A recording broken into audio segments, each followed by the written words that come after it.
Now, in Nigeria's booming pharmaceutical industry, it pays to be observant. The World Health Organization estimates the global fake medication industry to be worth a heart-pumping $431 billion. Now, the latest NOI polls reveal that 18% of Nigerians have been victims of fake and counterfeit drugs. And the National Agency for Food and Drug Administration Control, NAFDAC, calls it, quote, the greatest evil of our time and the highest weapon of terrorism, an act of economic sabotage, end of quote. Well, joining me in the studio to discuss this is Dr. Bell Ihua, the CEO of NOIPolls. Thank you so much, Dr. Bell. It's a pleasure to have you, I'm sure. Thank you for having me, Esther. Now, obviously, fake drugs in the country is a big deal for Nigeria, considering the fact that about 75% of the drugs consumed in the country are imported. Now, talk us through your findings, where you started from. Okay, it's a poll we conducted trying to understand issues around fake pharmaceutical products and medicines in Nigeria. And interestingly, what we found was that at least 7 in 10 Nigerians thought that the issue of fake pharmaceutical products was prevalent in the country, out of which at least 3 in 10 said they had either been a victim or at one point in time, or they know someone who has been a victim, and 18% actually said they've been a victim at one point in time or the other.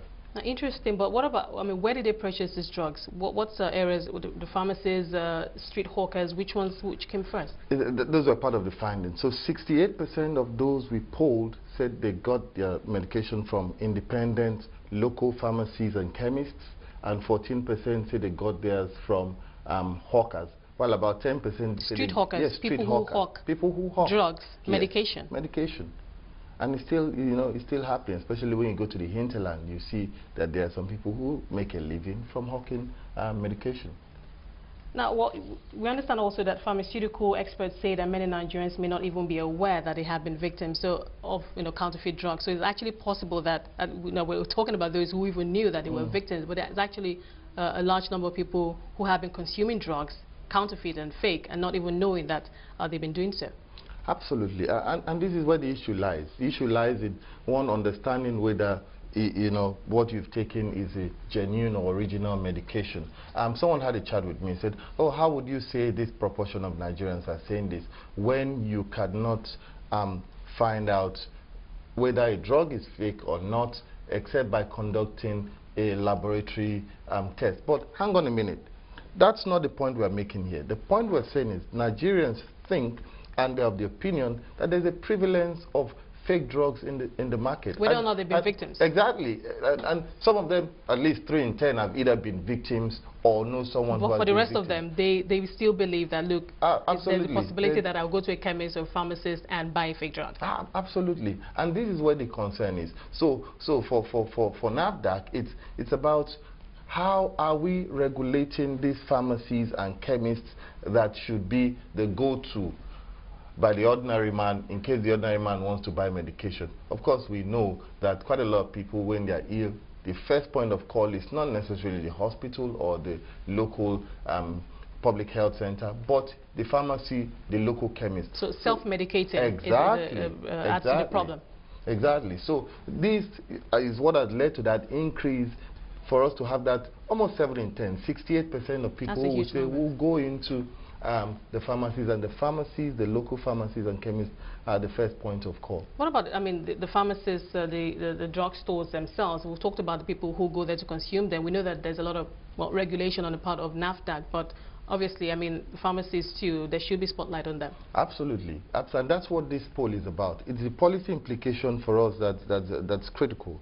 So NAFDAC is doing a great job, if you ask me. But again, funding is a major issue. If you go down to the rural settings, the rural villages, you find out that some people make a living by being the village drug man or being the community chemist or merchant. And these are the guys who are the perpetrators of what we're talking about. So perhaps more funding for an organization like NAFDAC so that they can effectively conduct the activities of monitoring, the activities of going around to regulate these chemists, these pharmaceutical stores where these drugs are being sold. Now, even with funding, I suppose, I mean, creating awareness, because in many of these areas, particularly the rural areas that you've mentioned, there's a high level of illiteracy. So, Absolutely. I mean, they can't even read, perhaps, some of them, what's written on the packs of these drugs. So, how do they even know? They're cut off right from the first part of You're right. You're right. check. And this is what ties back to the fact that, you know, other researchers, especially medical researchers, have said that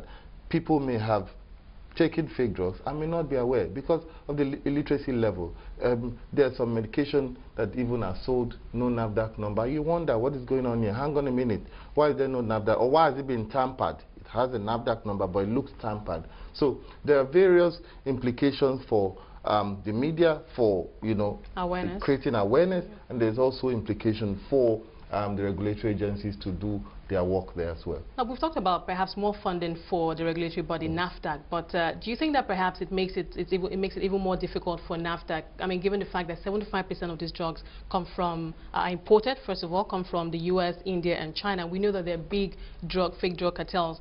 Some of them were dismantled during the time of the late Professor Dora Akunyili, but it looks like there's been, I'm not saying that, you know, NAFDAC now hasn't done much, but it would appear that more needs to be done. And perhaps it's a lot more difficult because these drugs are imported. Quite a lot of destruction is still going on. So NAFDAC is still doing that. But our concern is the scale. The scale. Okay, the scale. And to go around monitoring down to the grassroots, it takes resources to do that. Of course, also the creation of awareness is another major issue. So for NAFDAC to be able to fund, most times if you check, for example, NAFDAC has this drug authentication out now. You know, if you buy medication, you can just scratch it, text a code, and it will tell you if the drug is original or fake. But how many people know about that?